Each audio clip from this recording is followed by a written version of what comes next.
Assalamualaikum warahmatullahi wabarakatuh. Perkenalkan, nama saya Juliana Rizky dengan NPM 23082606169. Di sini saya akan menjelaskan mind mapping yang saya buat dalam perbaikan blog obstetri mengenai abortus.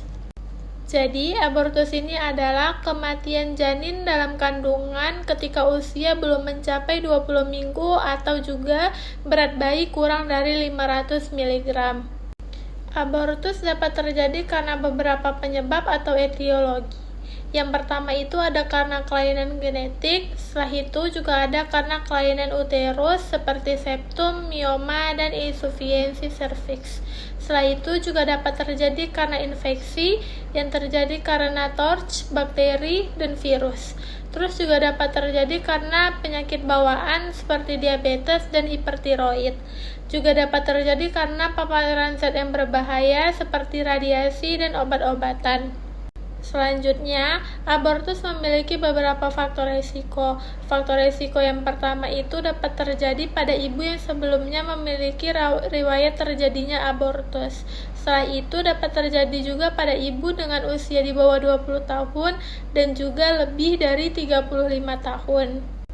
Pada pemeriksaan fisik dapat kita jumpai pendarahan pervaginam, nyeri perut pada bagian bawah, kontraksi pada uterus, serta serviks yang terbuka atau tertutup sesuai dengan jenis dari abortus masing-masing.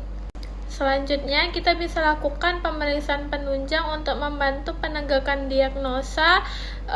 Yang dapat kita lakukan yang pertama adalah melakukan pemeriksaan USG yang dapat dilakukan secara transvaginal atau abdominal. Selanjutnya, kita bisa melakukan pemeriksaan beta-HCG serum untuk memeriksa human chorionic gonadotropin. Setelah itu, kita bisa melakukan pemeriksaan darah lengkap serta melakukan pemeriksaan torch bila kita mencurigai terjadinya infeksi.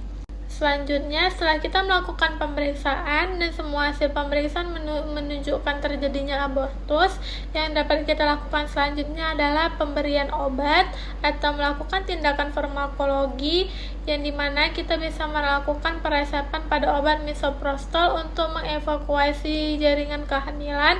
Selanjutnya, kita bisa memberikan mifepriston untuk obat antagonis progesteron untuk induksi abortus. Selanjutnya, bisa kita berikan antibiotik bila ada infeksi atau abortus septik.